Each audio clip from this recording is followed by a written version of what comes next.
رحمت میں منتظر ہیں امام زمان بھی، ہم کب گھروں کو چھوڑ کے مقتل سجائیں گے۔ عزیزان محترم، آج ہم ایک دوسرے کو پر الزام تراشیاں کرتے ہیں، ہمارے یہاں بہت زیادہ ہے، وہ نماز نہیں پڑھتا، وہ یہ نہیں کرتا، وہ فلانا نہیں کرتا، وہ صرف ماتم کرتا ہے، وہ صرف عزاداری کرتا ہے۔ عزیزان محترم، کم از کم اللہ کی طرف متوجہ ہے، اللہ کے رسول کی طرف متوجہ ہے، مولا کو مانتا ہے۔ آپ کو نہیں پتا، مجھے نہیں پتا، ہو سکتا ہے کل سے نماز پڑھنا شروع کر دے، کل کو توبہ کر دے اگر کوئی غلط کرتا ہے۔ ہم ایک دوسرے کو کیوں ڈفرینشیٹ کرتے ہیں؟ وہ وہاں ایک دوسرے پر نام لگاتے ہیں، یہ ایسا ہے یہ ویسا ہے، تو ہم کیوں اس کو مسجد امام بارگاہ سے باہر نکالنے کی کوشش کرتے ہیں؟ یعنی میں نہیں کہہ رہا کہ آپ یوں کرتے ہوں گے، ہم ذہن سے تو کرتے ہیں ان ساری چیزوں کو۔ ہم نے ایک دوسرے کے اندر اختلاف کیوں پیدا کر لیا ہے؟ وہ ایسا ہے یہ ایسا ہے۔ نہیں عزیزان محترم، ہو سکتا ہے کوئی شخص کی صرف دینداری ہی صرف چند دنوں کی ہو، اگر آپ اس سے وہ بھی چھین رہے ہیں تو وہ تو لادین ہو جائے گا۔ کم از کم اسے مجلس میں آنے تو دیجئے، مجلس بھی ایسی ہو جو ہر کسی کے لیے ہو، کسی ایک شخص، کسی ایک نظریے، کسی ایک گروہ کے لیے نہیں ہونی چاہیے۔ مجلس امام حسین کی ہے، مجلس بشریت کی بقا کے لیے ہونی چاہیے، بشریت اسلام کے نفاذ کے لیے ہونی چاہیے۔ تو ہم لوگوں کو ویلکم کریں، ہم لوگوں کو کرٹیسائز نہ کریں۔ مولا سے پوچھا گیا، یہیں پر پھر آگے حدیث بڑھتی جاتی ہے، امام سے پوچھا گیا، پھر یہ ابن عمیر کی ہے کہ چھٹے امام کے پاس آیا، کہتا مولا میں بہت سارے لوگوں سے معاشرت کرتا ہوں، اٹھتا بیٹھتا ہوں، ان سے ملتا ہوں، مگر میں دیکھتا ہوں کہ جو آپ کا پیروکار ہے وہ گناہ بھی کر رہا ہے، وہ غلطیاں بھی کرتا ہے، کوتاہی بھی کرتا ہے، مگر میں دوسرے لوگوں سے بھی ملتا ہوں جو آپ کے دشمن ہیں، مگر وہ اپنی زندگی کے معاملات میں بڑے سچے ہیں۔ تو کہتے ہیں مولا نے بڑی عجیب سی نگاہوں سے مجھے دیکھا اور کہا کہ جو ہم سے محبت کرتا ہے اصل وہی شخص ہے جس کا ہر عمل قبول ہونے والا ہے۔ مولا نے واضح کہہ دیا کہ وہ جو کرتا ہے وہ گناہ، اصل میں وہ فسق خود فاسق نہیں ہے، وہ اس کا صرف عمل فاسق ہوا ہے، یعنی عمل فاسق ہوا ہے، اور یہ عمل ہماری ولایت اس کے اس غلط عمل کو پاک کر دے گی۔ نہیں آپ کو سمجھ میں نہیں آ رہی بات یار، دنیا بہت سارے بولیں گے مولانا صاحب نے کہہ دیا کچھ بھی کرتے رہو زندگی میں۔ نہیں قطعاً ایسا نہیں ہے، اپنی مرضی کی بات لے کر اٹھنا ہے تو جہاں سے دل چاہے اٹھ جائیں، آپ کی اپنی مرضی کی بات ہے۔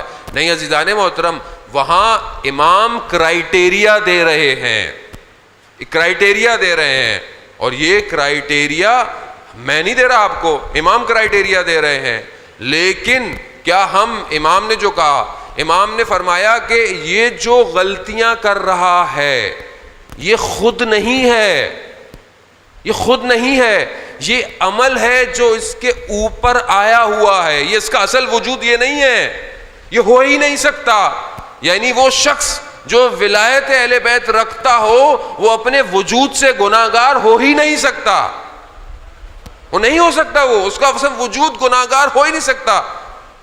لیکن جب تک زندہ ہے اس کو موقع ہے، اور اگر اس نے گناہوں کے اندر غوطے زیادہ مار رہے تو پھر ہماری ولایت اسے چھوڑ دے گی، یہ بھی ہے، ولایت چھوڑ دے گی اسے۔ ابھی نہیں پتا، ابھی ہم لوگوں کو نہیں پتا، کسی کو بھی نہیں پتا، ابھی سب مکس ہے۔ مکس سے مراد اچھا برا سب مکس ہے۔ آپ دیکھیں گے سامنے کوئی شخص ہے اہل بیت کو نہیں مانتا، آپ کو بڑا اچھا لگتا ہے۔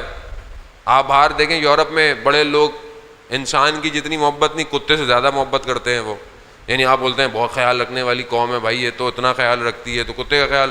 میں جرمنی گیا، ہمارے ایک دوست جاب کرتے تھے تو آئے، کہنے لگے ہمارے آفس میں خاتون تھیں، کچھ دنوں بعد آئیں تو ہم نے پوچھا بہت دن ہو گئے آپ، کہتا وہ میری والدہ کا انتقال ہو گیا تھا، میں دوسرے شہر تھی تو ان کی جائیداد اور چیزیں تھیں، وراثت تقسیم کر رہی تھی، پھر میرے والد تھے بوڑھے تھے، ان کو میں اولڈ ہاؤس، وہ جو بوڑھوں کے گھر ہوتے ہیں وہاں چھوڑ کر آئی، مگر میری والدہ کی ایک نشانی تھی وہ میں ساتھ لے آئی، انہوں نے کیا کہا؟ کتا تھا میری والدہ کا، وہ میں ساتھ لے آئی، باپ کو چھوڑ آئی وہاں پہ.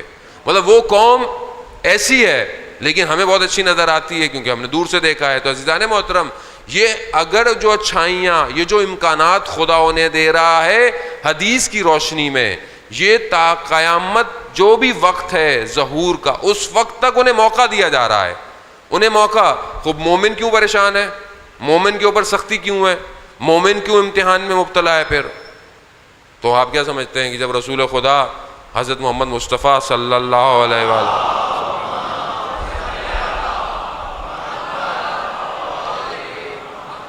رسول خدا جب آئے ہیں تو کچھ لوگ سمجھے کہ صرف میٹھا میٹھا ملے گا، بڑی آسانیاں ہو جائیں گی، زندگی پھولوں سے گزرے گی، مگر جیسے ہی رسول آئے سختیاں شروع ہو گئیں. عزیزان محترم، حق ہمیشہ سختیوں سے گزرتا ہے، ورنہ حق میں آپ کو آزمایا کیسے جائے گا؟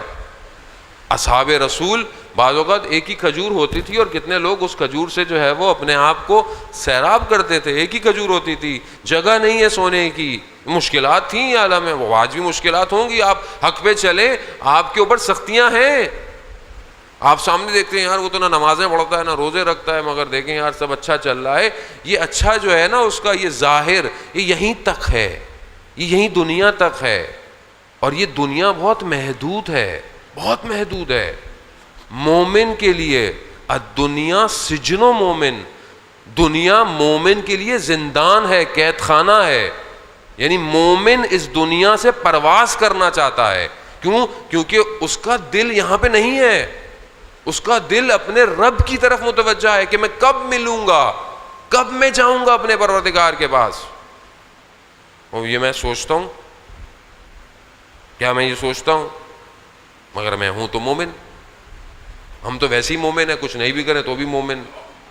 ہمیں تو کہا ہی جاتا ہے مومن ہے. مومن کون سا مومن ہے یہ نہیں پتا کسی کو. مومن تو یہ تو شکر کریں اللہ کا کہ اللہ نے ہمیں مومن کا کم از کم لیبل تو دیا ہوا ہے کہ ہم مومن ہیں. اب چاہے ہم اپنے عمل سے اظہار کریں یا نہ کریں، عزیزان محترم کم از کم ہم اپنے ائمہ کے سامنے شرمندہ نہ ہوں، شرمندہ نہ ہوں. قرآن کو پڑھنا ہے، قرآن سنانا ہے، قرآن کو پڑھنا ہے، قرآن سنانا ہے. ہم اس کے محافظ ہیں، ہم اس کے محافظ ہیں، دنیا کو بتانا ہے.